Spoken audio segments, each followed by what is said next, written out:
Kalimera, kalispera, kalinichta. No matter where in this wild, wacky, and sometimes wonderful world you might be, thank you for making the Highbury Squad part of your day. It's a new week, it's a blank canvas. There seems to be some panic setting in. Here's your top 5 talking points, squaddies. Hit that like button and let's rock and roll.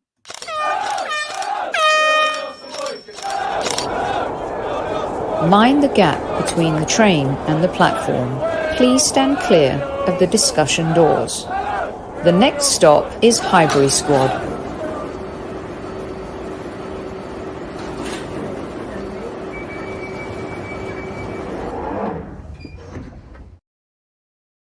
Hola, hola, hola. How are you guys today? I am flying solo and it looks like my internet has a delay, which is just wonderful.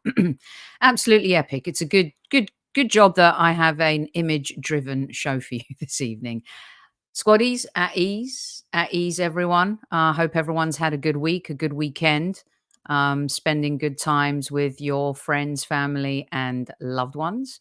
Let's see. Morgie stepped in early. Hope you're doing well. I'm a football team, but I'm a Broncos fan.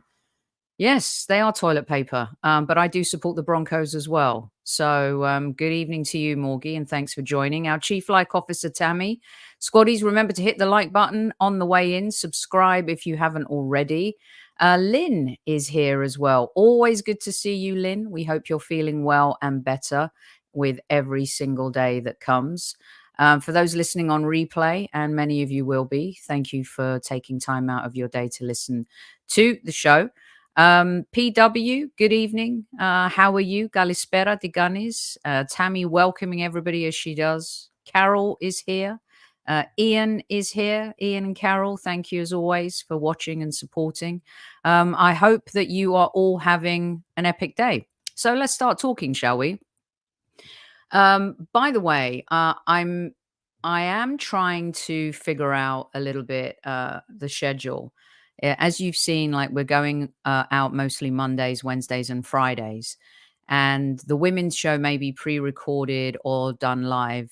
With so much, and we're going to talk about football. With so much football being played, with so many live games, um, the big games everyone wants to watch. The littler, smaller games, it's easier to broadcast around. We used to go out at 8 o'clock on Monday Madness. I've been going out at 7 or 7:30. And then if there is a big game, I feel like we'll either go out before or after. I've asked you guys for your opinion before, if you like the late shows or the earlier shows. You tell me. And I've had a few people reach out and say it would be cool if we could have more of a set time for some of the shows. And I'm working on that. Trust me. It's not been easy, I have to say, but here we are. All right. So let me know what you think and we can rock and roll from there. Guna Russ is in the house. Yes, or Guna Russ, how are you? Evgeny is here. Brady's Banana is here. And thank you. Thanks, guys. Okay, let's have a chit chat, shall we? I've got top 5 talking points for you today. And I want to start with this. It's going to all lead to this injury debate and conversation that's going on right now. But I want to start somewhere with that. And I've heard a lot of discussion about meaningless games. And I was talking to Ollie Sink and Rory Jennings on the on Talksport on Friday, and we talked a little bit about Saka and the injury, as well as Arsenal women, which we'll get to. And I think there's something very important that we need to discuss before we get on to that whole big conversation and what the international director for the Premier League also said today, right? Number one in our top 5 talking points, not everyone is Benjamin White, okay? And I say that in relation to players and to us as fans as well.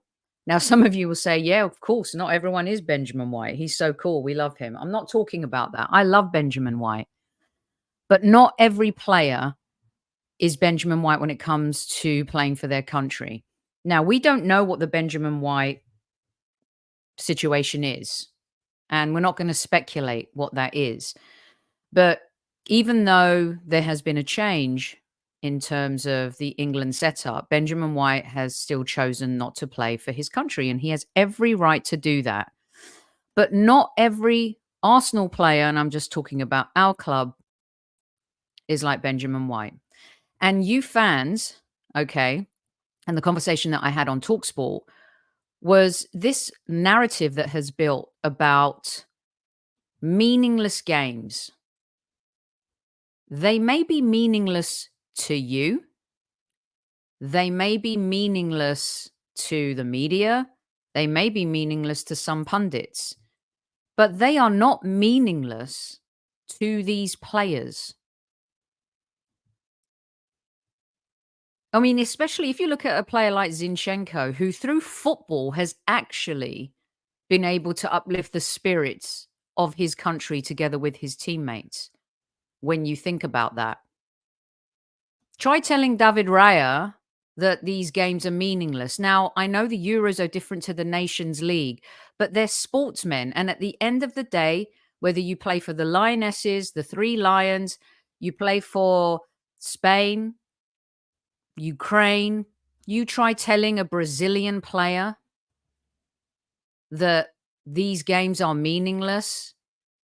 They want to play for their country. And not everyone is Ben White. I love Benny Blanco. This isn't about Benny Blanco. I'm just saying that he may not want to play for England, but Odegaard loves captaining his country. Declan Rice and Saka, it's clear they love playing for England. David Raya won the Euros. Martinelli is so passionate about playing for his country. Zinchenko put an entire country on his shoulders. Gabriel is finding his feet in the Brazil squad now and is a regular and is going to be for many years to come. Trossard and Belgium, Saliba and France. You can't tell these players that these games are meaningless. They want to play. And I think that that narrative has to change. Nations League is still a trophy for them. They want to win. They want to play for their country. Jack Grealish didn't go to the Euros. He's come back. He scored a goal. If you listen to his ITV interview, but if you hear players talking about the importance of him and being in the dressing room, it matters. It's a brotherhood. It's a club within going away from your club.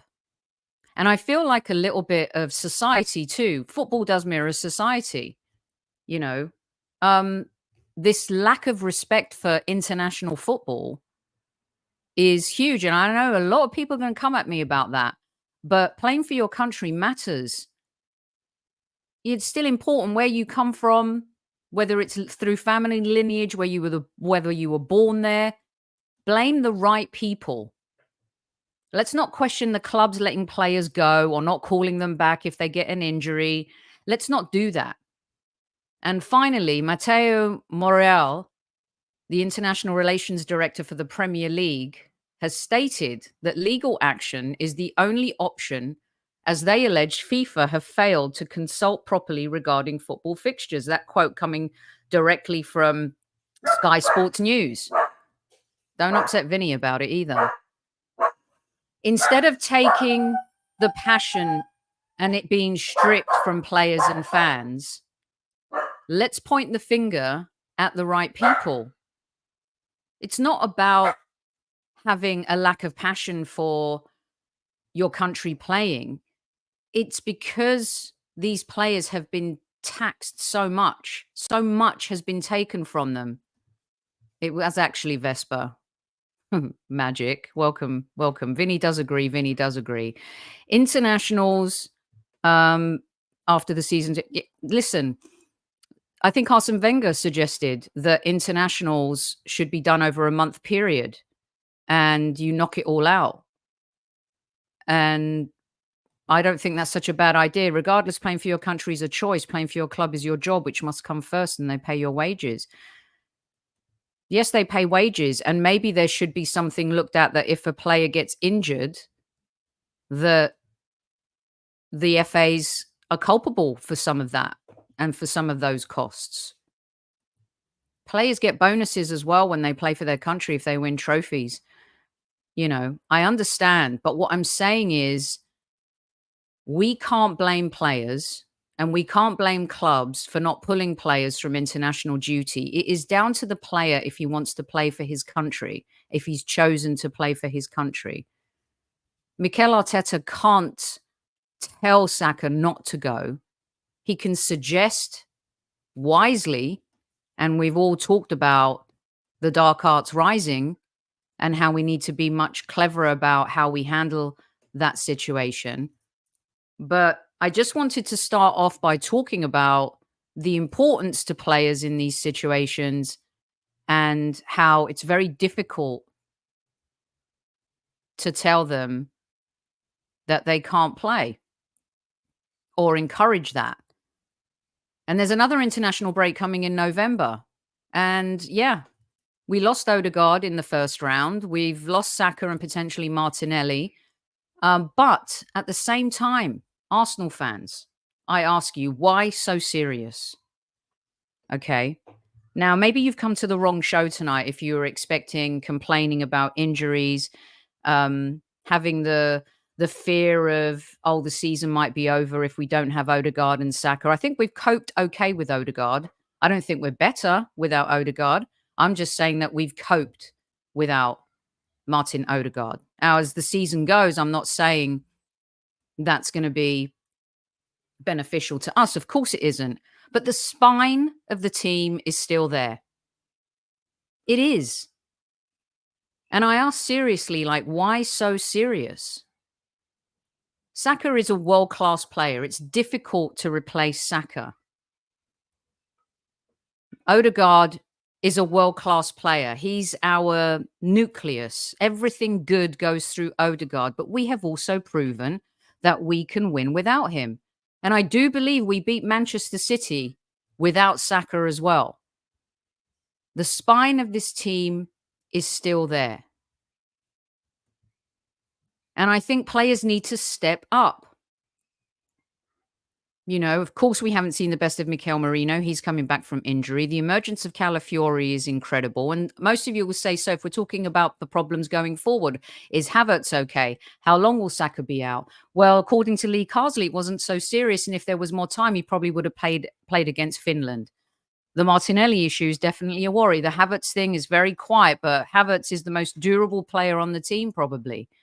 And players like Sterling and Jesus have to step up. They are paid a lot of money.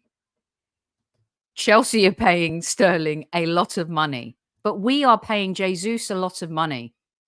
And so far, barring maybe 8 or 9 months in his first season, he hasn't delivered at the level we were expecting to. He's been effective in the Champions League. He's been decent, but he hasn't been great. And these players have to step up. This is why you have a squad. There's no I in team. And this is why I say, why so serious when you look at the spine? You guys tell me all the time. We talk about it all the time. Saliba, the most important player. We did a show with Elliot from Arsenal Vision last Monday. Go listen to it. Do Arsenal even have a most important player?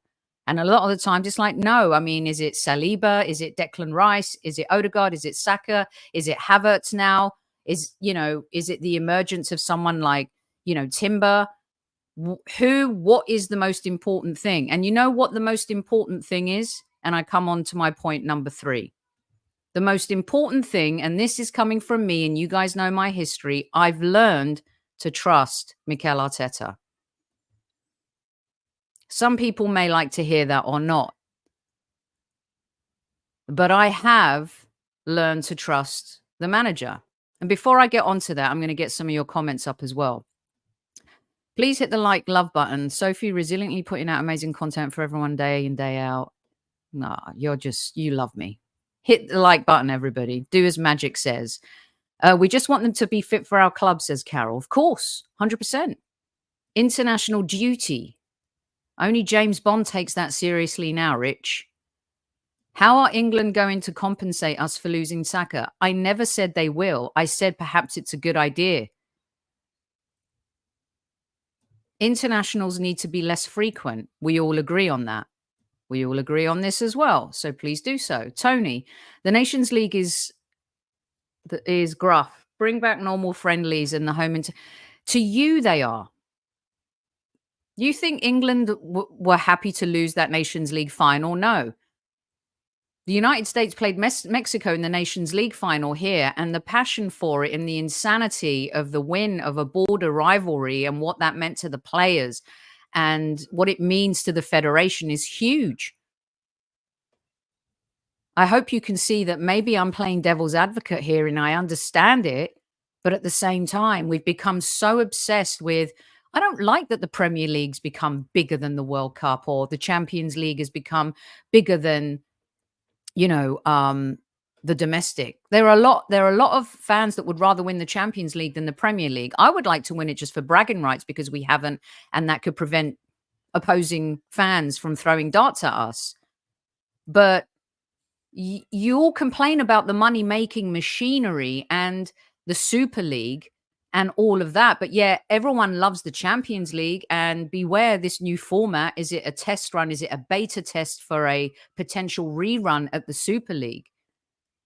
The purity of playing for your country, I kind of equate it to college sports in America, which is laden with money, yes, of course, but you get 110,000 people at a Penn State game. And there's still a purity about playing for your college. There's still, I think, a purity for some countries, maybe, playing for your nation. Maybe the women's game still has that purity because it's all still so fresh and new to a lot of people. So I don't think it being a meaningless friendly is what the Nations League is because you can still win something at the end of the day. We understand, Sophie, it's just a point of discussion. That's what I'm doing here. I hope you're taking, what do you mean? I thought you liked passionate Sophie. I mean, crikey. Big occasion, Scotland versus England, of course. The new CL is a Super League. Not officially, no. True, Soph. Football fan anxiety, Soph. It is. We kind of like give up before anything has even happened. And here's where I was going. I've learned to trust Arteta because I've been so wrong in the past. I have been wrong so many times. And I like to be wrong because it means the manager's right. And he's making good decisions. So if Saka is injured and can't play against Bournemouth, correct me if I'm wrong, but I've also heard you all talk about how much he needs rest. Wouldn't it be great if he got a rest against Bournemouth and Shakhtar?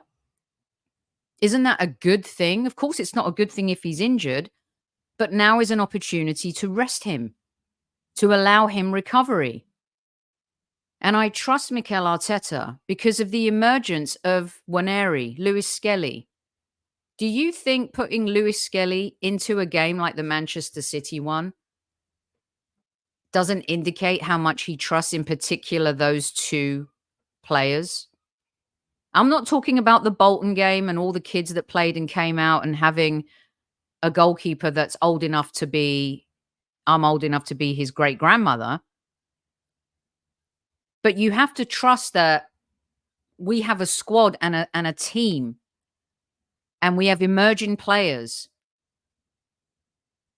And the same way Saka emerged in this team under Emery and basically saved us from our own salvation when everyone were on their knees about, you know, the terrible state the club was in, and Saka and Emile Smith-Rowe and younger players who stepped up more than senior players helped save it.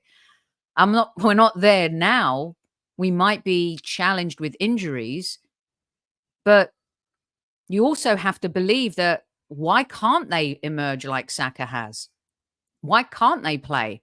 And when you see a fearless player like Lewis Skelly going up against Haaland, it shows you the DNA of this club. Very, very different. Maybe 2 seasons ago, a season ago, where this squad wasn't in the image of Mikel Arteta as it is now, there would have been reason to absolutely panic. But our next few fixtures, other than Liverpool, and there's Newcastle coming down the line, But I think we got this.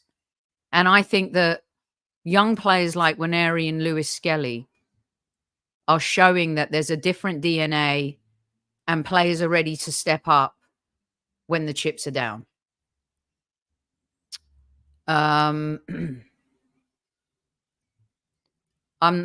Okay. Poor Tomiyasu. If he is injured again, that's just crazy. That's really, really crazy. Let's see. Football is tribal. Nationalism is being culled. So that's why the passion for your country has. That's what I said. I said social football mirrors social behaviors. And I think that's happening. And I think that we're seeing that for sure, Gunaras. And I completely concur with that. Let's see. Demian's in the house. I'm here late and don't exactly know what's going on, but I agree with Sophie 24/7. I wonder if you stay because the final point of the day is a little bit of what you and Albert were talking about. We'll get to that.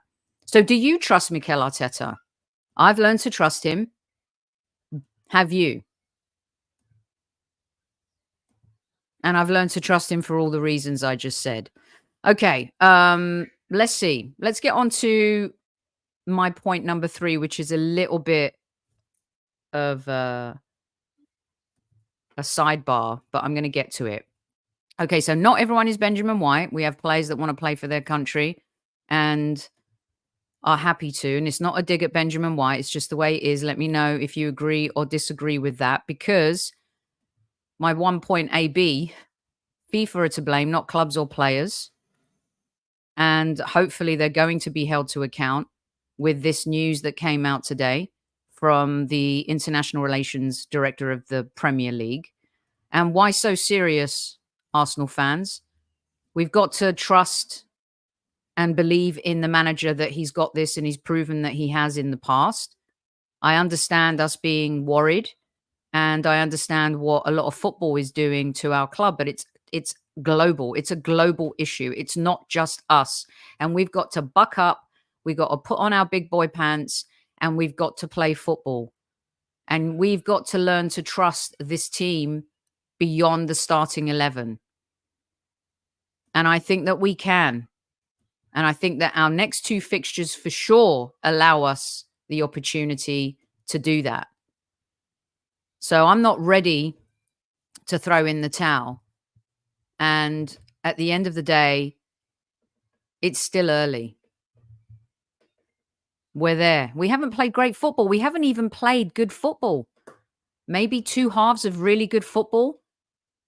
I actually think Liverpool have probably edged it in playing the better football so far this season. I don't even think Manchester City have played well. We've got to make sure that we stay in the game right now. Be happy with ugly 1-0 wins, because ugly 1-0 wins can be beautiful as well. And then be ready to go against City when they really kick into gear and go from February onwards. That's when you want your 5th gear kicking in. If you can be in 4th gear and still only be a point, 2 points away, and I know that's the margin that we lost last season, but you've got to beat them at home. You've got to beat Liverpool. You've got to do all the things we did last season except against Fulham, Villa and West Ham. And then you kick into 5th gear. You hit that special rocket ship button that takes you right to the moon and dodges the stars. Or do you land on the stars and get to the moon next? I'm not quite sure. Hello, Amesy. Good to see you as well. Ola says, Matthew, I don't trust the manager. I just want him to make good decisions. I don't need to trust the manager. Okay. Tommy may have damaged his knee against Southampton. Lone Star says, we are unbeaten. We have managed for a number of games without Odegaard. Archangel says, if a player wants to play for their country too, fine. Just don't moan that you're tired or injured. I agree completely with that. Is FIFA getting hit with 116 charges? PW agrees with Gunnar Russ. Players, Richard, he gets injured. Why doesn't he play? Not sure what that one is in relation to, but I'll find out. Trust the manager 100%, the owner 1%. Oh, come on, Gunnar Russ. You're not still going on and on about that, are you? I'm not getting into that conversation today. I don't have the time. But if you want to come on the show and talk about the owner and complain about them when all they've done is arm Mikel Arteta with a lot that he has in his toolbox now, I just can't see the argument. I can't see the argument at all on that one. Okay. My next talking point is Real Madrid and William Saliba. Now, you guys, not all of you, but a lot of you are panicking about injuries and all sorts of different things. And I totally understand that. As I said, I get your pain. This, however, is something to panic about, in my opinion. Whether it's myth or whether it's marinating, we know that Real Madrid are like the dude at the bar who's got all the money and all the power in the world and knows that he's going to get the girl.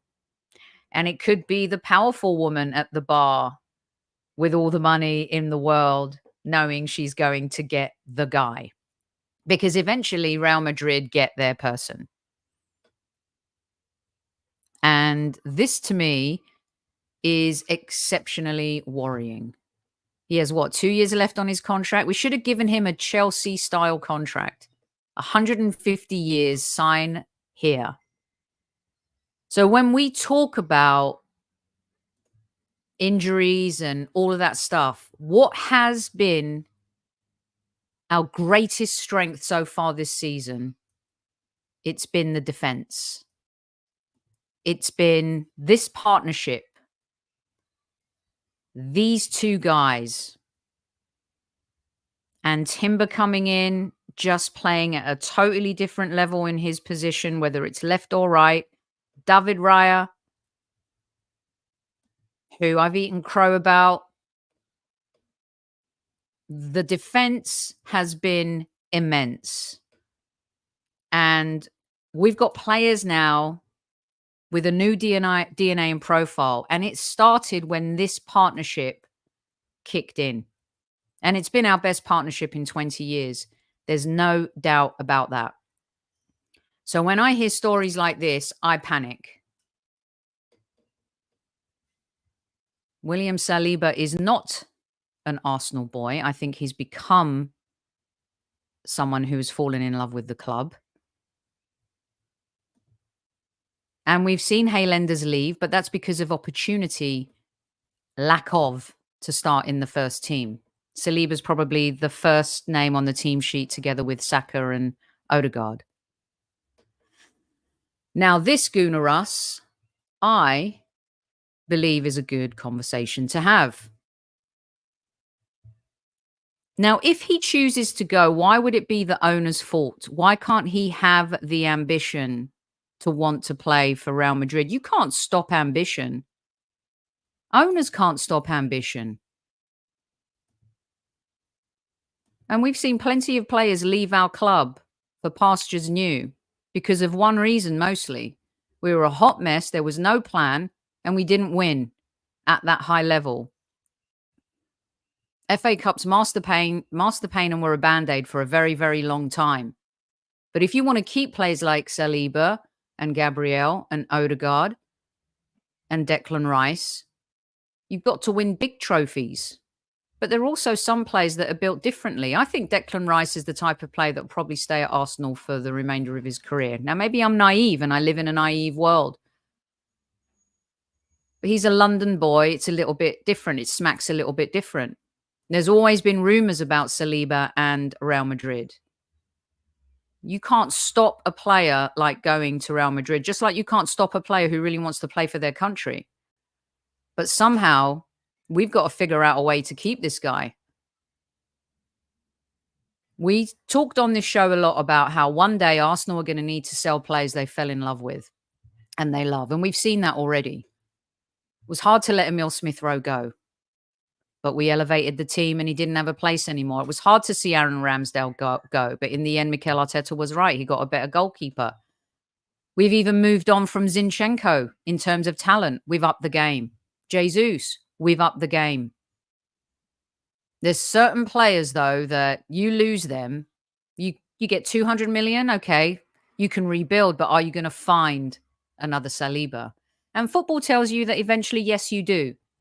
But when you're on the trajectory that we're on, when you're so close, that is a player that you absolutely do not want to lose.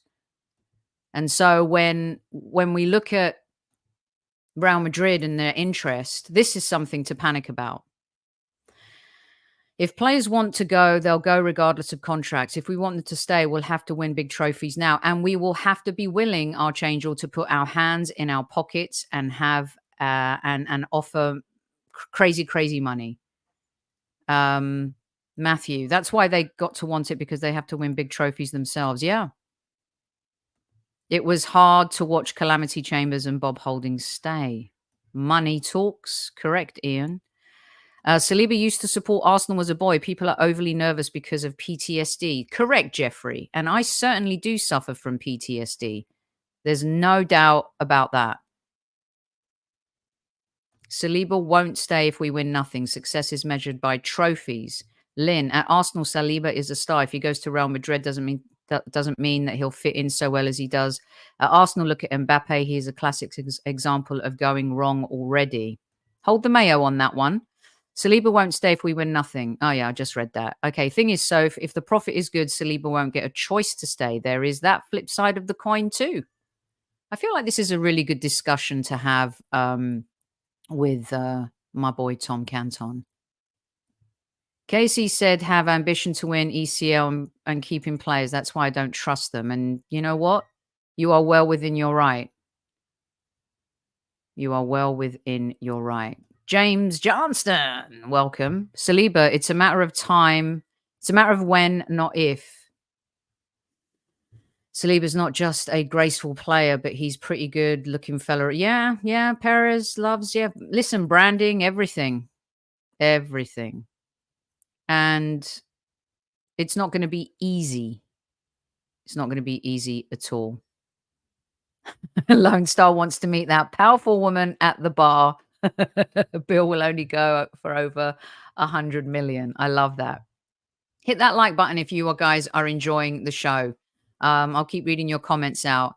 And on screen, there's a little bit of a delay, and I don't know if it annoys any of you, which is why I'm keeping the pictures up a little bit more this evening. I have a major tech issue. I've got the fastest fiber, whatever they call this crap. And somehow, look, no hands.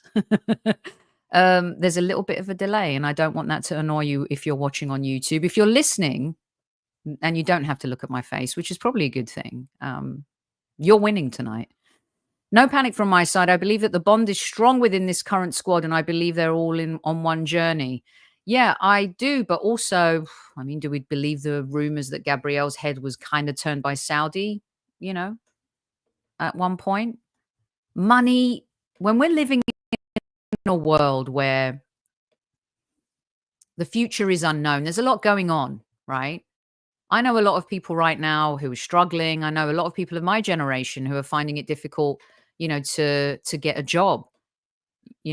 I'm a consultant, and right now I'm in between consulting gigs, and I need a gig. All this doesn't pay all the bills, and it's hard because there's technology, there's AI, there's so much, and players are being asked to play more, and you live to your level, right? A lot of people are like, oh, well, they've got so much money, they don't have to worry. Well, it depends how they're living too. That's on them. But I'm just saying, like, there's so much uncertain about the future. And I don't know if that's just we're being fed fear. I mean, I've been living a little bit fearful lately, and maybe that comes from loss. Maybe that comes from, being a Generation Xer and feeling like surplus to requirements in the workplace. We wear our hearts on our sleeve here. We speak truths, and it's tough. And when you're offered that kind of money, you could secure not only your family's financial freedom, but generations to come if you're smart with it. I don't see how you can blame players for going for it. There was a couple of years ago, morally, I was maybe more, I don't know, self-righteous 2-3 years ago even. But now with the landscape, the way it's changed, I look back and I think, damn, I wish I'd have taken that opportunity. And it's hard. It's really hard. And Arsenal Football Club also are an entity that have to take care of their finances too. Just because we have billionaire owners who we want them to put their hands in their pockets and pay and go the Abramovich way, it just doesn't work that way. So if you're offered an astronomical amount of money for William Saliba, it is a business too.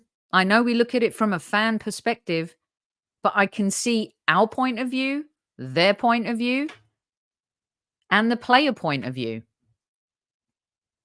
It is not as easy as it used to be. Making money is getting tougher and tougher. And, you know, anyway, I'm not going to get into... I can't start talking maths without Magic Mike here, for crying out loud. They spent all the money on the Rams. Not true either. You know, they get tax money when they build these stadiums. And yeah, I mean, it's astronomical moving from St. Louis to Los Angeles. And those teams are... If he sold the Rams right now, I don't know how much that's worth, but billions. Billions and billions and billions. A lot more than Arsenal. A lot more than Arsenal. Sam, who's to say Arsenal wouldn't accept 200 million? Not all up to Saliba. 100% correct. This is true. You may only get one chance. And here's the thing, Trevor, with that. Footballers' careers last far shorter than ours. There's a reason why they also get paid a lot of money. It is not... You don't retire at 65. Your career could be over tomorrow. You've got to make bank. This is why I never judge NFL players, especially. That's a ruthless sport. Ruthless sport with a finite time to make money. And when players want their contracts paid, I back them all the way. And when you see people retiring earlier, I think there's a story about Matip maybe retiring at 31, 32. It's not a long career. You've got to make your money when you can. Life-changing sums, for sure. Archangel's not in a very good mood today. Not in a good mood at all. Okay. Let's see. What else have we got here? Lynn says, I can't see Arteta letting clubs sell Saliba. I don't think he'll have a choice. Don't think he'll have a choice. If the money is there, the money will be got. There is more kudos in winning the Premier League than the Spanish Championship. Okay. Who's to say Arsenal wouldn't accept? Yeah, sorry. Trying to get through all of your comments. Demsek, I don't accept the money argument. Most Premier League players in a tear will earn more money. In a year will earn more money than me in my lifetime. Yes, that's true, Demsek. That is very true. But we've seen athletes lose everything.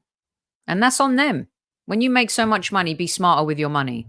But I'm talking about their career. Like, we can make decisions and say, you know what, I might take that job in 5 years' time or 2 years' time, or I might look to do that then. They've got to do it now. And when you look at, right, how back in the day, 28 was like peak. Now we're talking like I've heard some Arsenal fans talking about how certain players that, you know, are 30 or surplus to requirements. It is getting tougher and tougher out there. Ronaldo is the anomaly. It is getting more competitive. And even though, right, you've got more opportunity to make a squad because there's more players on a squad, I think it's much tougher. A lot tougher. Just stating the obvious, says Archangel. James, I'm loving this chat, Sophie. At the end of the day, Gooners, he's gonna go. We just need to make bank on the fee, like I said. Yeah, sometimes you got to take the emotion out of it, and that is very hard for me because I'm Greek. I'm very passionate, and I can be very emotional, like most fans. But yeah, it's not easy. It's not easy when you've got a generational talent, and I do truly believe Saliba is a generational talent. So yeah. All right, here we go. This one will get you guys. Let's get all of our angst and, you know, mini anger and everything out on the table with this guy, shall we? What is going on here? If you missed the Arsenal Women's show last week, please look for it in our video section. It's a great show with Demian and Albert. And I would love for you to support our women's show a little bit more. We've got some great guests lined up and that will be coming up on that show. Look out for when it will be going live in the community sections and on our social media. But I may or may not have known that this was happening. I may have or may not have been given a tip. It is a mess. And we have a really good squad. And Jonas has been given the keys to the kingdom. And like Demian said on the show, he has let some big characters in this team go. We also have some great characters left. A spine, just like the men's team, to build around. Legendary players of the game and young superstars emerging and coming through. Young stars that we signed in the summer. But I'm not feeling this togetherness and vibe from the Arsenal women's team. And I actually feel that Jonas has sucked the life a little bit out of the fans. So last season, the Emirates was sold out. We've got the record for the biggest women's game crowd-wise in the WSL. 60,000 plus last season. 45,000 against Chelsea in a London derby. And no men's football. An international break everyone is annoyed about and angry about. And we couldn't sell out the Emirates. The football hasn't been great, but still sells out when our men's team aren't playing great. And we haven't been playing great, have we, this season? But yet we sell out. It kind of really upset me, if I'm being honest. I was hoping that was going to be a sellout, especially against the current champions, Chelsea, who are going for their 6th title in a row. I know the football hasn't been great. However, I was really disappointed that the Emirates wasn't sold out. And I think our women's team deserves better. And this is a case where maybe, is it the players or is it the manager? Has he made the right decisions? Was letting Miedemar go the straw that broke the camel's back for the dressing room for a lot of the team? Yeah, new players have come in. I get that. But the core is still there. And he's let a few big characters go, has Jonas. Does he deserve the same patience as Mikel Arteta? Here's why I'm going to say no. Because Mikel Arteta inherited an absolute graveyard. A mess. Not only was the team broken, but the club was broken. We had apathetic players who were more concerned about themselves than really winning. And it didn't come together. And Emery tried and he couldn't either. And yes, the hierarchy was different and he didn't have the same support. I get all that. So Mikel had to rebuild pretty much everything. I think Jonas was handed a legacy and a culture that was just waiting to re-explode. And to be at this point in the season in the WSL is a nightmare for Arsenal.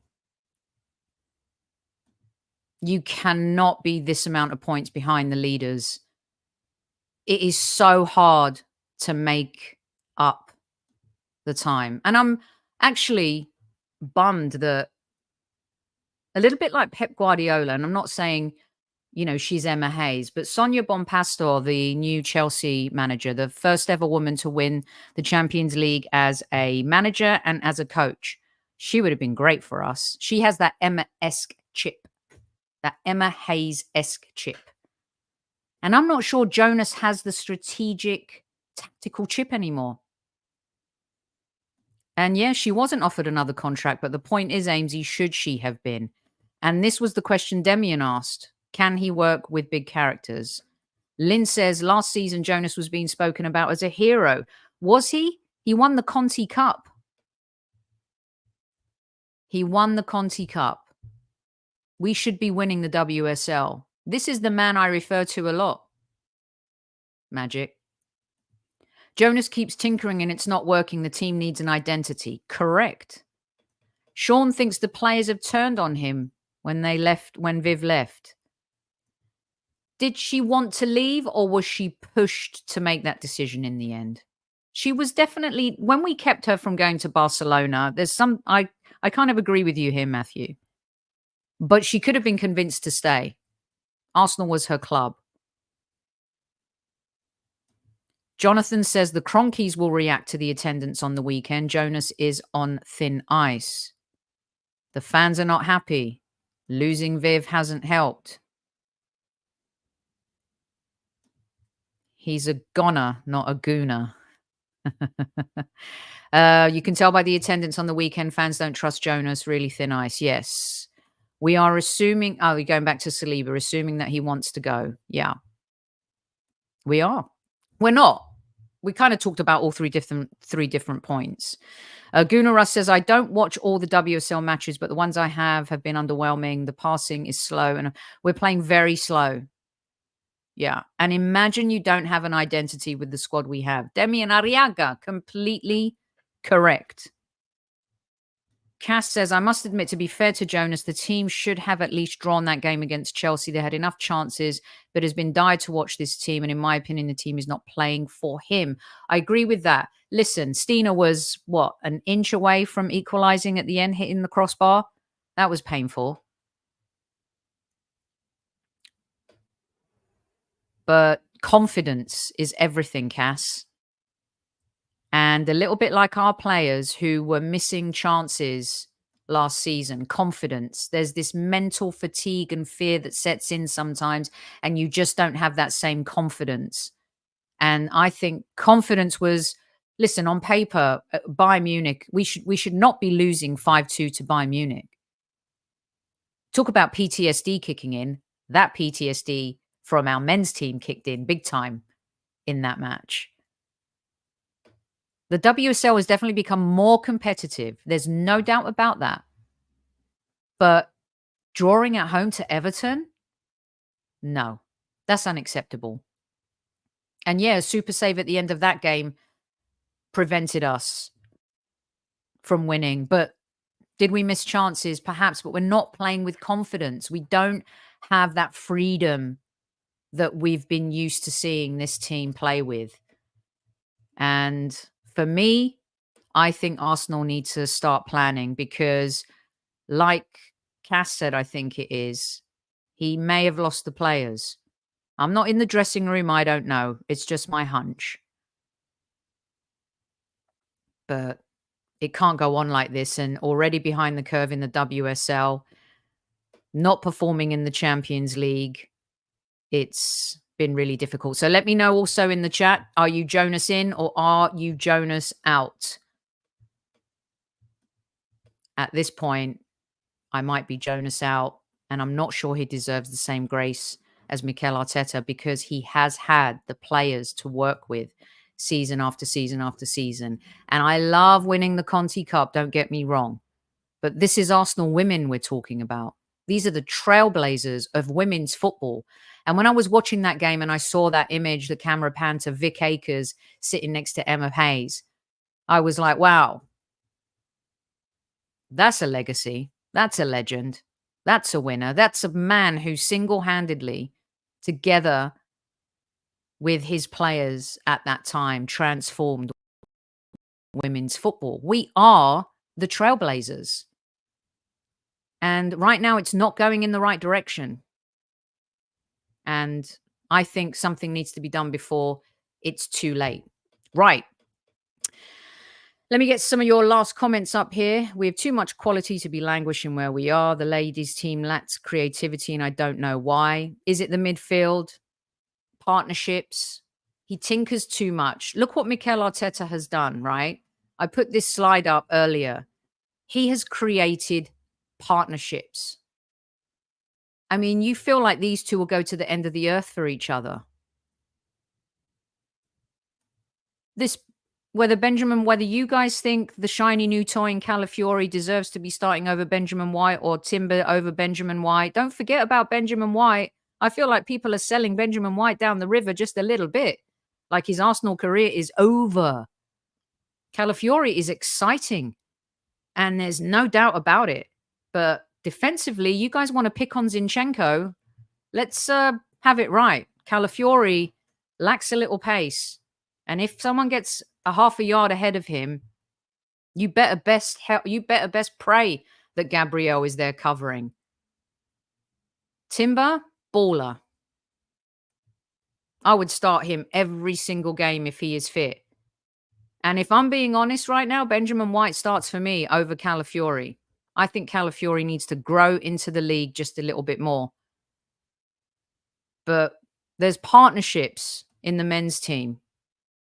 And that's something that the women's team lacks right now. Right. Let me know what you kids think on the Monday Madness edition. Why so serious? We've had a little venting. We've had a little disagreeing. We've had a little heat. Maybe baby chilies. Not too much heat. Let me know what you think in the YouTube comments section. And I enjoy talking to you guys one-on-one. It's fun. And these were my 5 points today. And I'm going to remind you all. All right. So remember, not everyone is Benjamin White. We love Benjamin White. But there are some players in our team that want to play for their country. And it's not their fault. Let's blame the right people. FIFA. And hopefully something is going to happen about this. So it benefits football in the long run. Why so serious, Arsenal fans? The spine is still there. Don't panic yet. Don't panic until there's something to panic about. I've learned to trust Mikel Arteta. The question is, have you? Saliba, they're salivating. They want you. You're the hot guy at the bar with all the money. The hot girl at the bar with all the money. But we want you to stay. We've built a home for you where you can come in, take your slippers, put your slippers on, put your feet up. We'll look after you forever and ever. Please don't go. Someone we may want to go. JONAS EIDEVALL. Are you in or are you out? Does he deserve more time or has he had enough time with the squad that we have? You guys let me know. I love you lots like vodka shots. Although I'm drinking less these days. Tammy Steele's squaddies, hit the likes on the way out if you already haven't. I would really appreciate that. And of course, don't forget to visit our friends at Football Prizes. There'll be a new prize going up. The Arteta prize is completely sold out. Incredible. Well done to everybody who bought a ticket.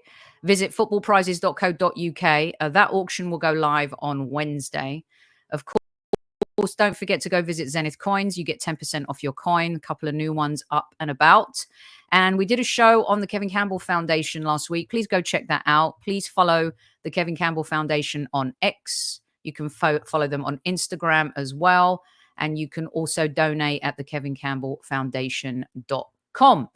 That's all I've got for you today, kids. I hope you are all happy with today's show. And if you're not, let me know about it.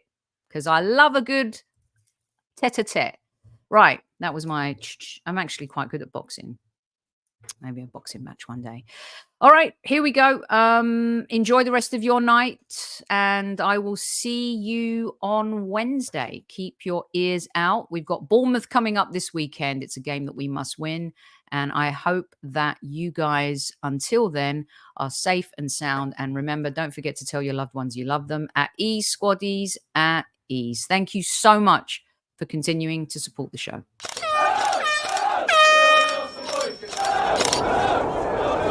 Mind the gap between the train and the platform. Please stand clear of the discussion doors. The next stop is Highbury Squad.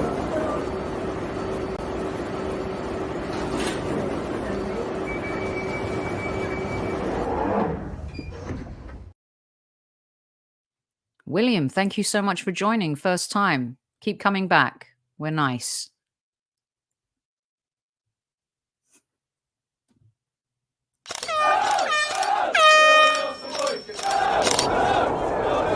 Mind the gap between the train and the platform.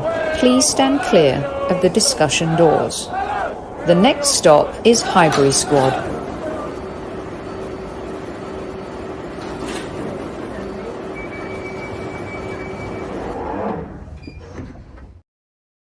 Well, I hit the wrong button. Of course I did. Anyway, I'm really going now. See you, everyone.